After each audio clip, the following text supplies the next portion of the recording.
C3, Connecting Coaches Cognition, Coaching with Courtney and Christensen. As a busy coach, you spend all day refueling, revamping, and reflecting with educators. Now's the time to stop and recharge your batteries with some much-needed coaching for the coach.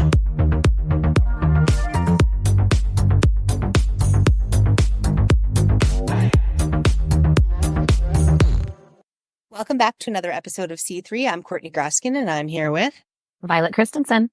Violet. We made it to May. What's new in your world?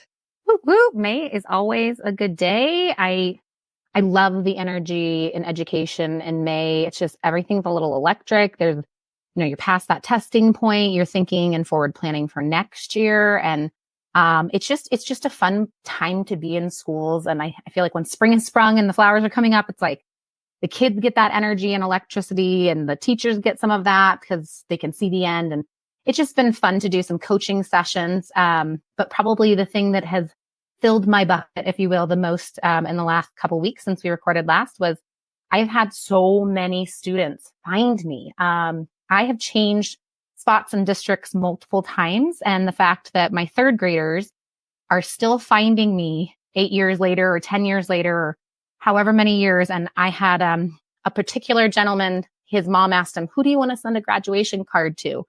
And apparently I was the first name he said to his mom. And I am like, wow, you were in 12th grade. Like I taught third grade. There was a lot has happened since then. It should have been like his girlfriend or, his best buddy from football or something. But instead he said, Mrs. C. And so to me, that is so humbling. And it just always brings you back to your core of education. And I've had a lot of that from different sites and different locations of my fantastic third graders finding me. So I think that was the thing that has really just recharged my batteries and made me so excited to finish out this year strong.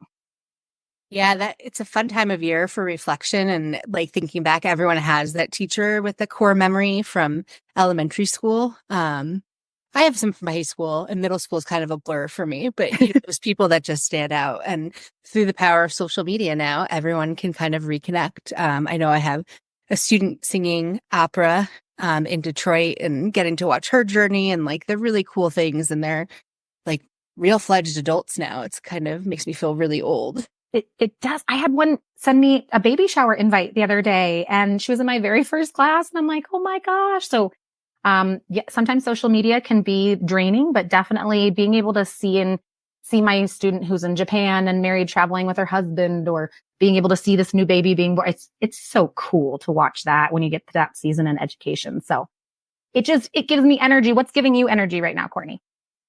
Just watching my new teachers make it to like the finish line, so to speak. I wrapped up my induction cohort the other night, and we celebrated a little that everyone had met their requirements. And then, we're headed into their second year of teaching. And it's just fun. I feel like May is a time of exploration. Like if you're thinking of trying something, now is the time to get into your classroom and do that. So that's really been my message, is just trying to encourage educators. Like if you think you might want to try this next year, let's give it a go now. I'm working with a teacher on creating some systems for her classroom and organizational structures. And I'm like, okay, what would it look like to implement this over the next few weeks? And if it doesn't work with this class, then well, no, it's not going to work with your class next year. Or if it works really well, then you have confidence going into your setup for next year.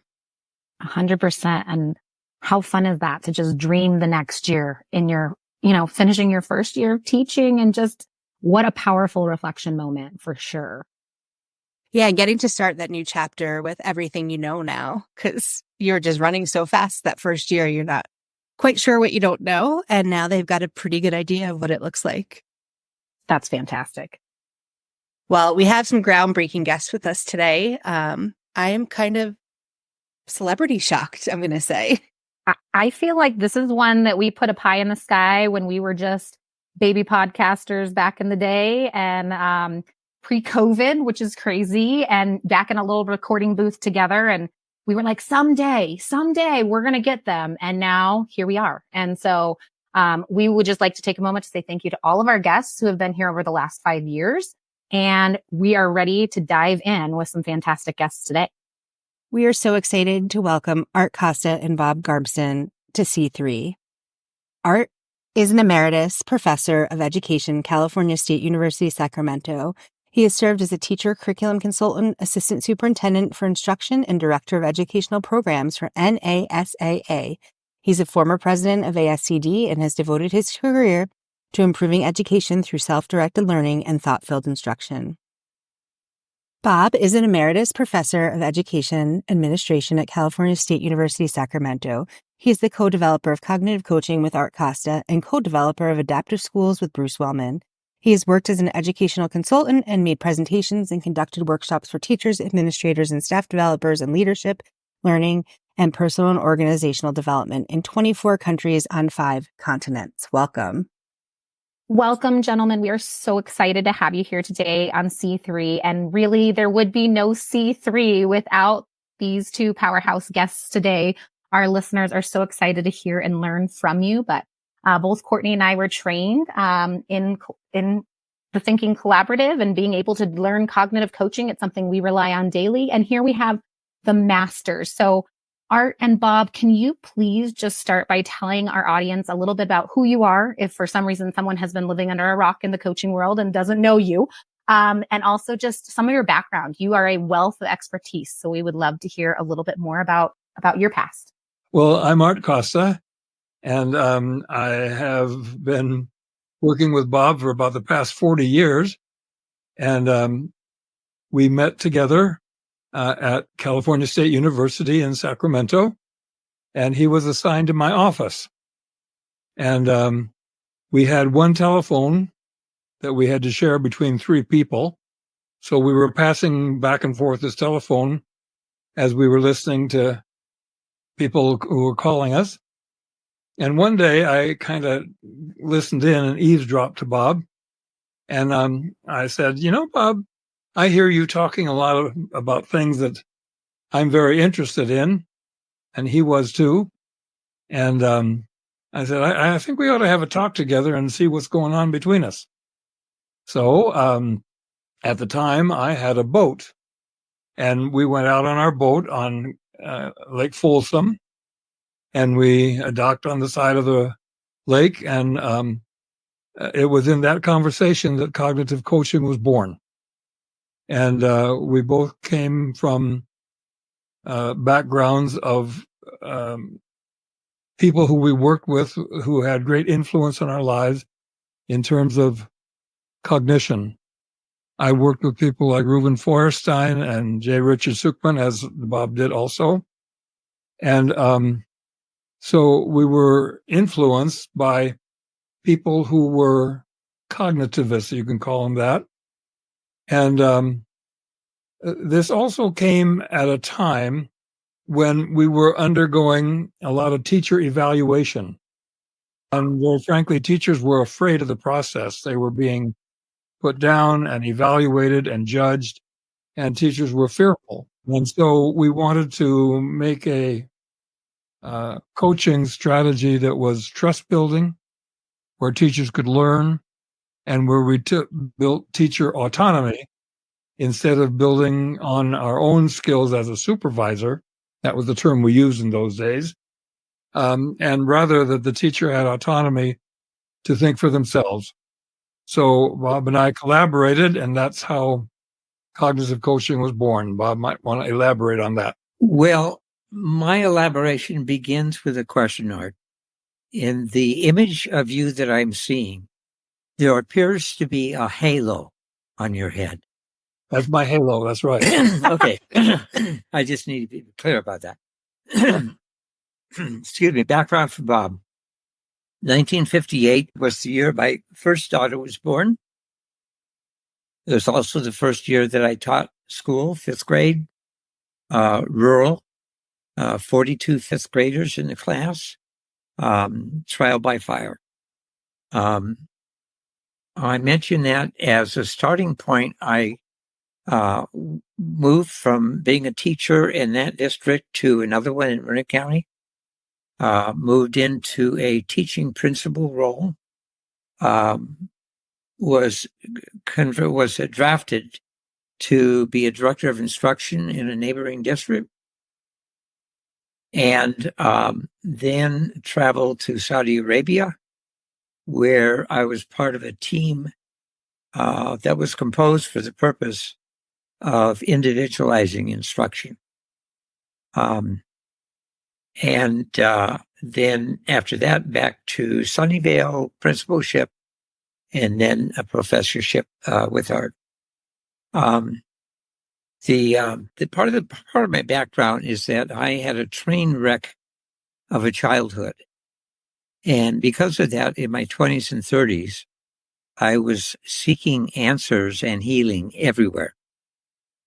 So I spent a lot of time with Carl Rogers, with Fritz Perls, with Abraham Maslow, and a number of other notables in the world of psychology. And I had hundreds of hours of exposure, often in encounter groups, sometimes one-on-one. And what that helped develop for me is a movement beyond my shyness, a movement beyond my self-reproach, a movement beyond having the pain of the childhood direct me. And so those are essentially the skills I brought to bear as Art and I began working together. I love that your relationship, everything is built on that relationship piece. And that's such an important piece of cognitive coaching and such a important part of that coaching relationship. So it's nice to hear that that's how it started out for you. Just asking that question of like, we have these things in common. Let's talk about it. Yeah. And then Art, it's very, very important to note and recognize that Art is probably the most generous person you have ever met. In the beginning, he had written an article for Ed Leadership called Supervision for Intelligent Teaching. He said, Bob, take a look at this. What do you think? I think I made one comment, and when it was sent in, it had both of our names on it. So there we go. I have a friend like that who we get to write things together as well. And I love that it all started with a game of telephone and out on a boat. And I mean, I can just visualize that in my mind right now. And now we know why he has a halo, because he's the most generous person in the world. That's right. Thank you very much. Yeah. Thank you. So if you can share with us what your definition of what a coach is. We ask this from a lot of our guests, and we find it's a great way to calibrate. Be happy to do so. I'll make a couple of comments, and then Art can elaborate. The term coach is used in many, many, many different ways, most typically in athletic coaching. Coach, as we describe it, is a person who, alongside the person being coached, and this is language I got from Art, helps mediate between the person and the experience. What that means is that the coach help the person being worked with pay close attention to the actual experience in all of its dimensions.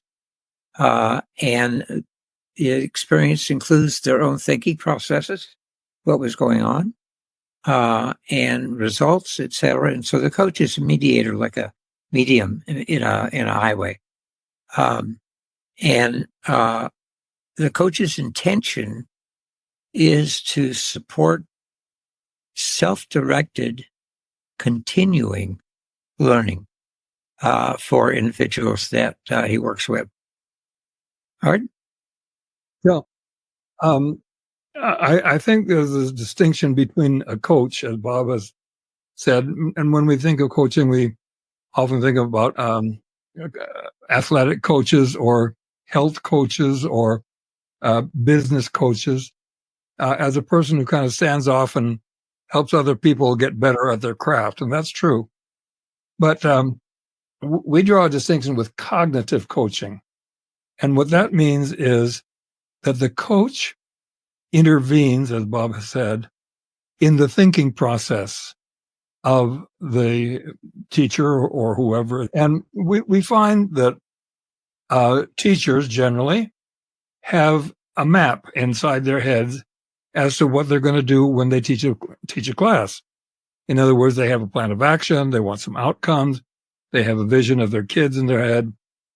And a coach is one who it tends to illuminate that map and make it more explicit and make it more refined, and brings forth thought processes that perhaps the teacher has not thought about.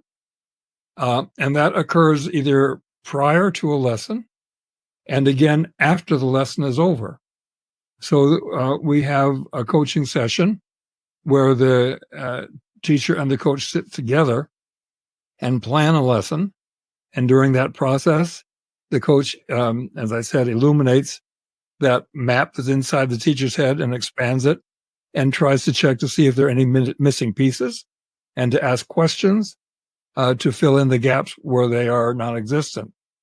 And then again, after the lesson, it's very important that the teacher become reflective on the lesson and to learn from it so that they carry forth to new lessons what their learning is. That's that continuous growth cycle that teachers in, and a coach then facilitates that continuous growth as teachers plan and reflect and plan and reflect and learn from their experiences. So it's like a spiral of ongoing learning that the coach engages the teacher in. And so when we say cognitive coaching, then we have to distinguish between what behavioral coaching is and what cognitive coaching is. Behavioral coaching is when a coach will tell the teacher what to do differently. A coach might give praise for doing something correctly. A coach might admonish them to try some other ways. A coach might prescribe some alternative ways. But we feel very strongly that deep buried inside the teacher's experiences and knowledge and passions, that they have answers to their own questions. Coaches do not have to supply those answers, but rather they can probe and find the answers within themselves. And so one of the great goals of cognitive coaching is to build autonomy. And that is that the teacher, well, if I could put it another way, the coach tries to put himself or herself out of business because the teacher takes over their own coaching and becomes a self-coach, thinking about what the coach might have asked me, thinking about how the coach questions me, and I can ask myself those same questions. And so the coach really has the intention of turning over the responsibility of self-coaching to the teacher rather than building dependency upon the coach himself. We don't want to build dependency. We want to build autonomy. And that's uppermost in our minds as coaches. I think another distinction between behavioral coaching and cognitive coaching is that cognitive coaching is a developmental process that keeps on going. That is to say, teachers will self-coach it themselves. After 3 or 4 coaching sessions, many teachers say, "Oh, I know what you're going to ask me." And they're asking themselves those questions. And behavioral coaching, while it has value in increasing skills and techniques, it is not developmental and self-actualizing in that way. I love how you start with walking side by side, and it comes to that believing in that self-actualization of that they can pull it from themselves. And that if we have the power to coach ourselves out of their job, then we're doing something right. We talk about that all the time. Yeah. And that's one of our goals, is to build efficacy on the part of the teachers, that they are self-sufficient. But teachers are never completely self-sufficient. They're always looking for ideas, of course. But they're not dependent upon others to tell them what to do, but rather they have their own innovations. They build on their own creativity. They know how to generate new and different ideas. And that's what we're looking for as an efficacious teacher. I think a large distinction in our work is that we appreciate and focus on what we call states of mind. And we have developed understanding of these over the years. And the states of mind are consciousness, flexibility, interdependence, efficacy, and the other one that Art's going to name. Craftsmanship. Thank you. And we recognize that, for example, when a person does not know what to do in the moment, they often have past experiences that they can check out. And in examining those, identify things that are appropriate for what is happening now. We not only pay attention, but our goal is to help others develop those capacities. Because in essence, we all have flexibility, but some are more developed than others.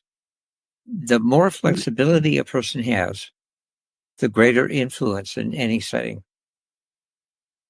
And those 5 states of mind are really bred within each human being. They are human drives to become more efficacious, to reach goals, to achieve, and to become more perfect. We're never satisfied with the result, but we always want something bigger, better, and more polished. We have a unique capacity for this consciousness, and building self-awareness is a large part of cognitive coaching. What are you aware of while you are teaching? What are you aware of that going on with kids while you are teaching? What are you aware of as you are reflecting on the coaching process? So much of what we do is metacognitive in that way, and helping us to become more conscious of our own thoughts and our own aspirations and our own goals, and to monitor those and to refine them as they go on is a large part of cognitive coaching. And as Bob says, flexibility is a very large part of that too.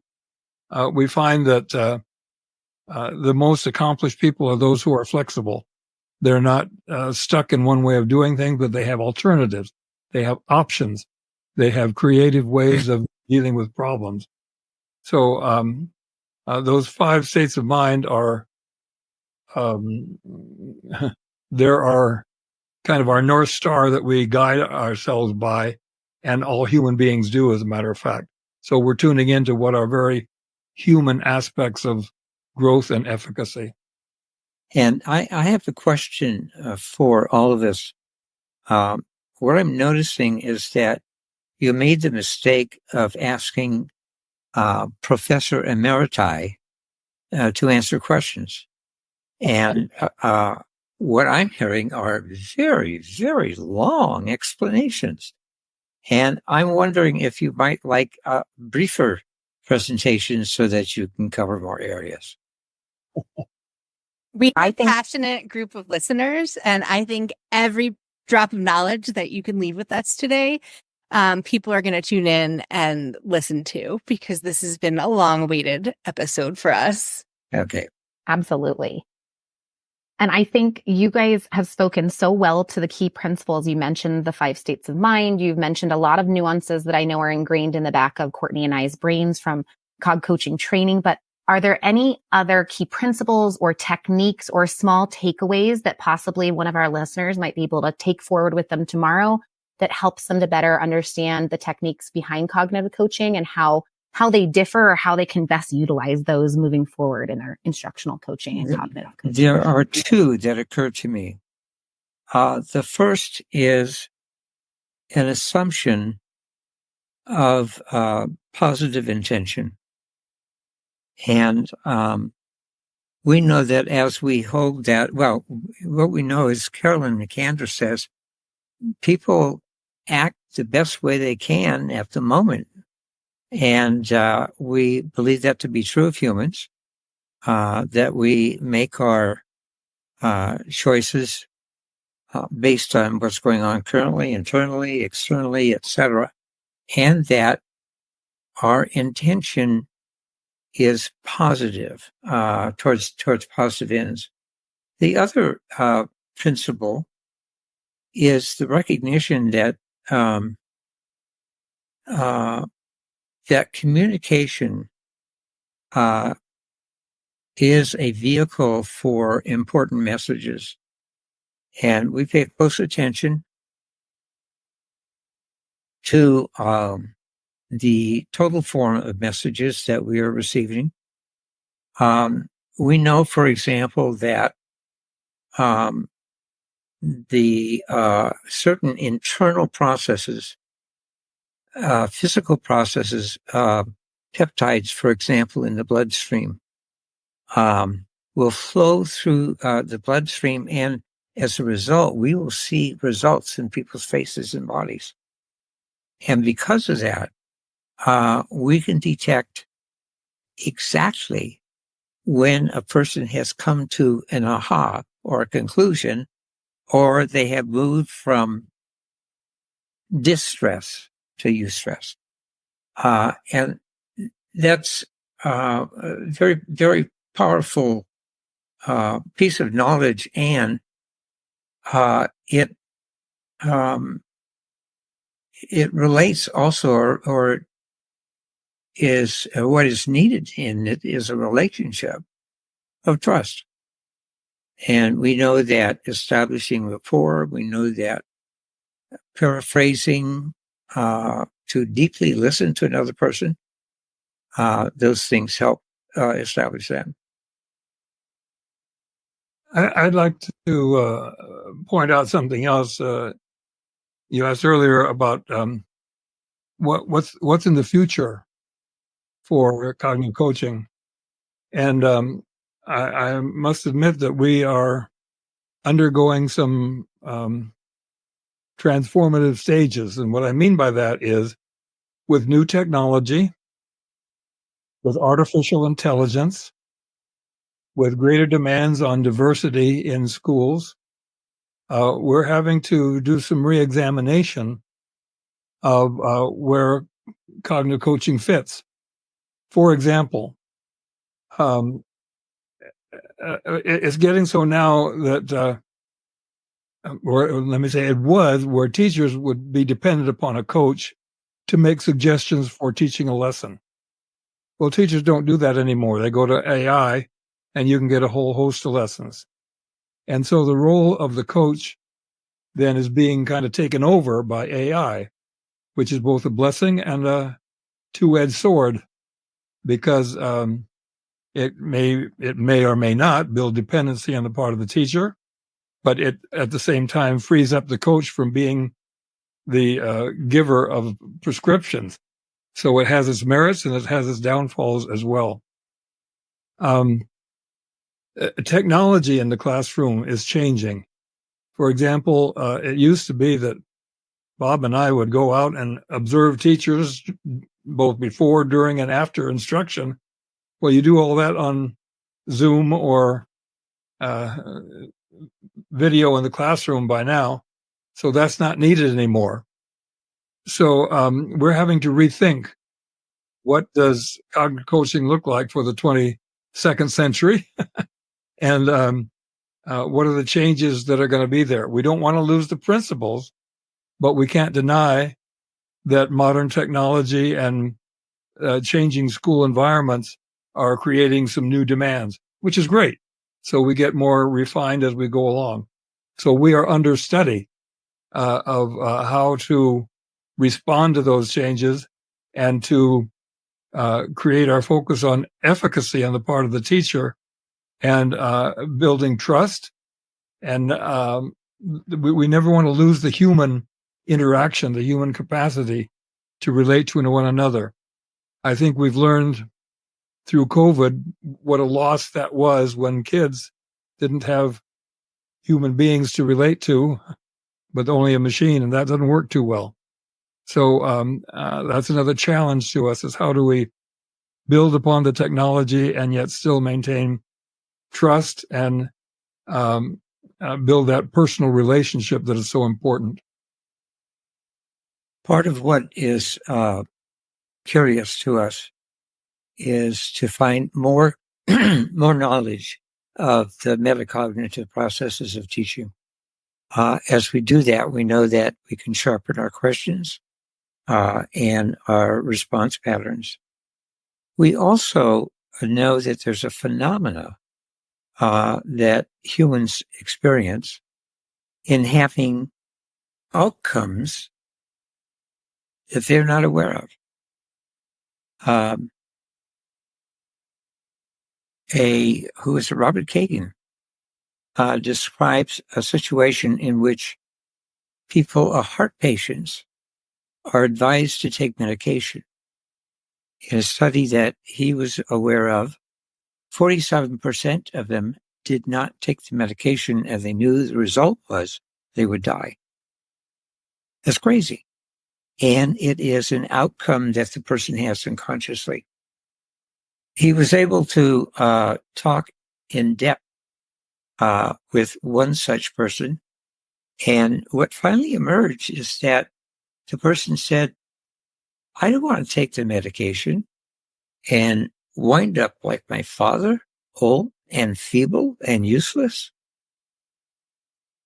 Well, hear that, please. That is a very, very powerful, obviously, motivation.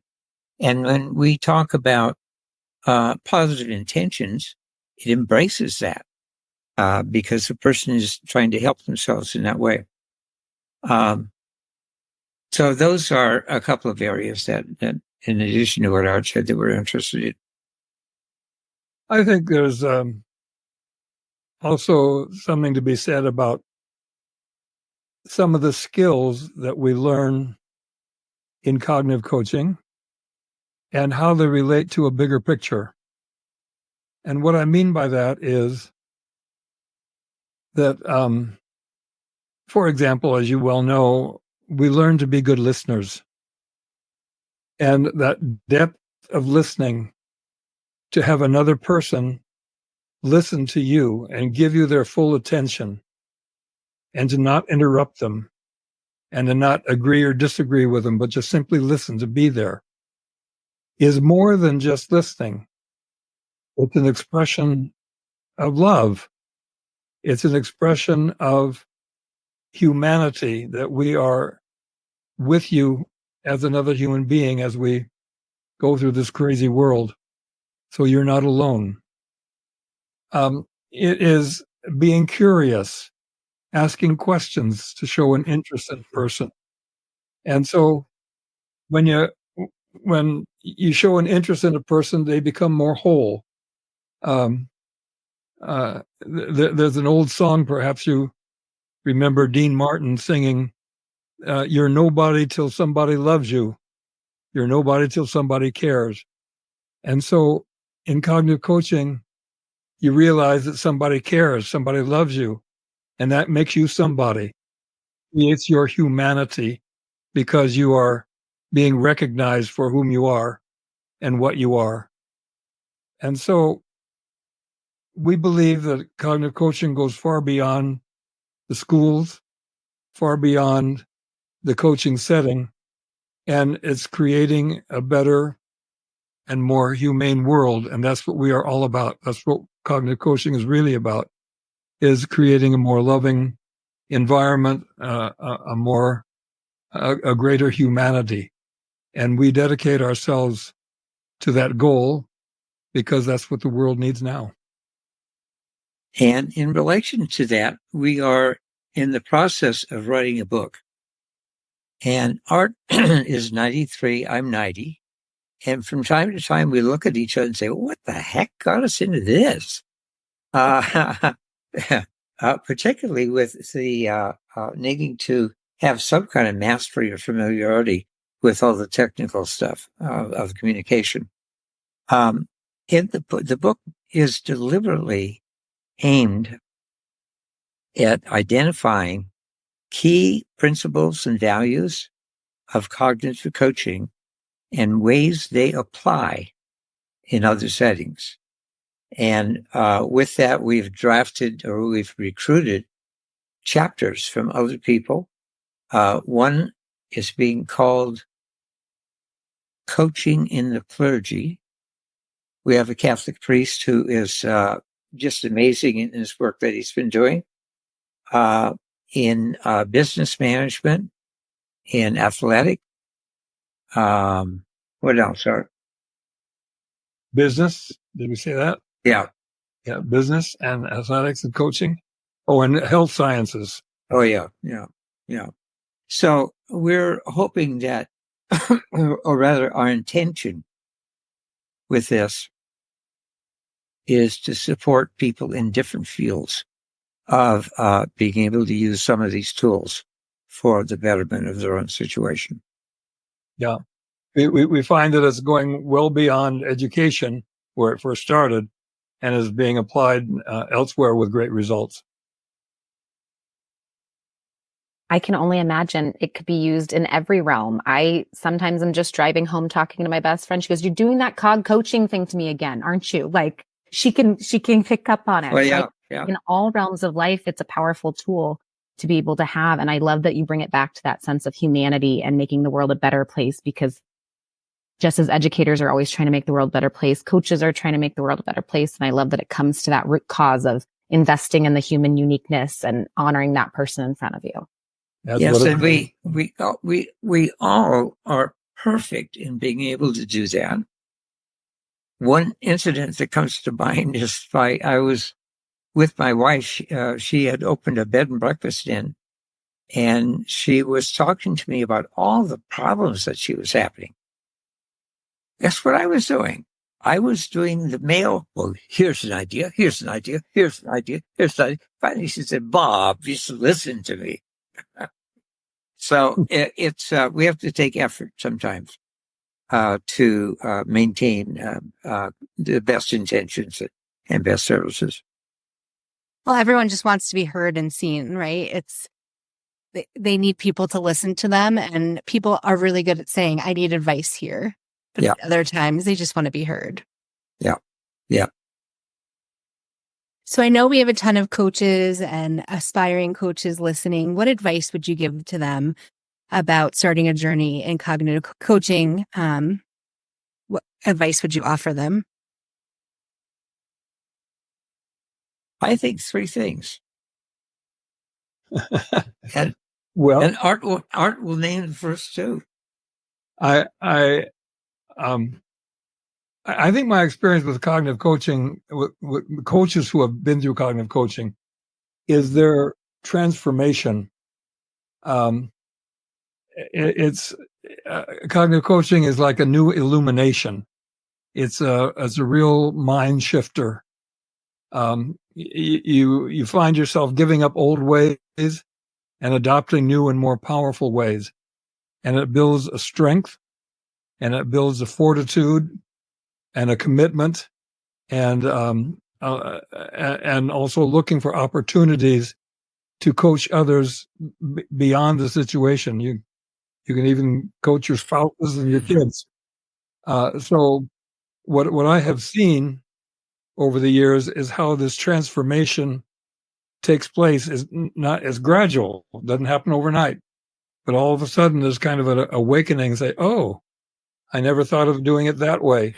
And so it's building a new coherence to your life, and it really changes your outlook. You see that there's more than just advice giving or just listening, but also there is a deeper meaning that it brings to it, that you bring to it, and the relationship that happens to you is not only transformative of the coach and the coachee, but both people engage in that transformative process. And it's pretty remarkable, actually, to see how that's a transformation of your thinking.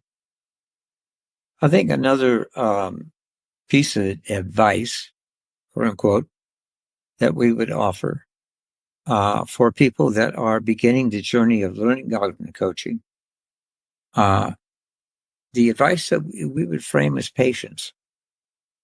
Patience with oneself, patience as the time it takes to develop certain of the skills, and there'll be individual differences, and along with the patience, to have collaboration on the journey, so that you're sharing and learning from one another's experiences. Art, you're supposed to say. Bob, that was a good idea. No, I agree. I think that's what learning both individually and with each other. There's something about learning, as Bob is saying, in a group that that the group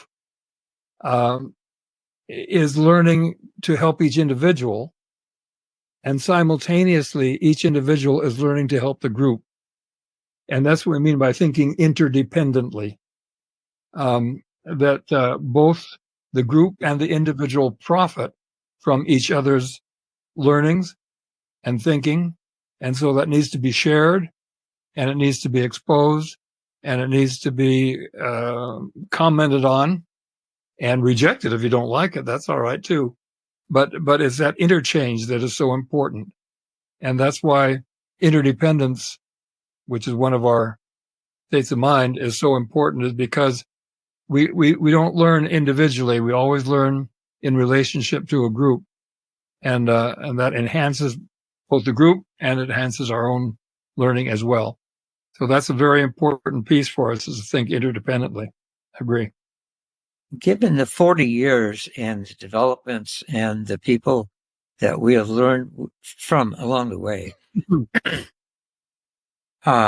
people, the word is odd, but idolization occurs sometimes, particularly with art, not with me.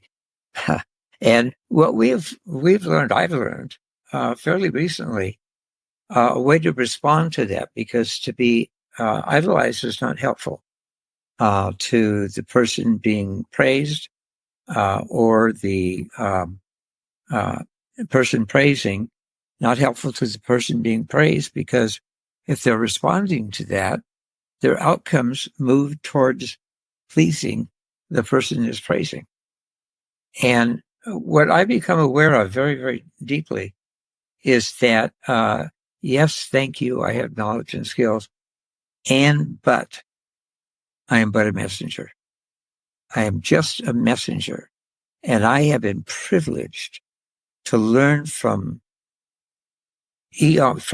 just legions of extraordinary people. Yeah. And that's another one of the attributes, I think, of a very skillful coach, in that there's a degree of humility, that you reject the praise, you humble yourself before others. It's a servant leadership type of a role. So we believe that very strongly, that if the other person comes first, it's not the coach that's in the limelight, but rather it's the learner.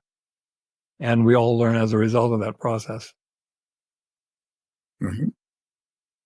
Well, we are blessed to learn from your interdependent wealth of knowledge. And I know that everyone who is listening right now has taken new notes or gained new insights to put in their repertoire for coaching moving into next year and finishing this year. And we are just blown away. So we will not praise you in this moment, but we will say that we're grateful to have you as part of our personal learning network now, and that we can be slightly interdependent with you as well, because as Courtney and I were kind of thinking on the back end, we didn't even need to ask you questions. You coached each other right through that whole conversation, and we enjoyed every second. Thank you very much. Thank you. We appreciate your engagement and interest in this area. Yes. Yeah. Thank you for giving us this opportunity. Well, we are just amazed, and we wanted to ask you one more question. If we can steal that moment, can you tell us where we can learn more from and with you? Where can our followers find you? What else can we know that's coming down the pike? The Thinking Collaborative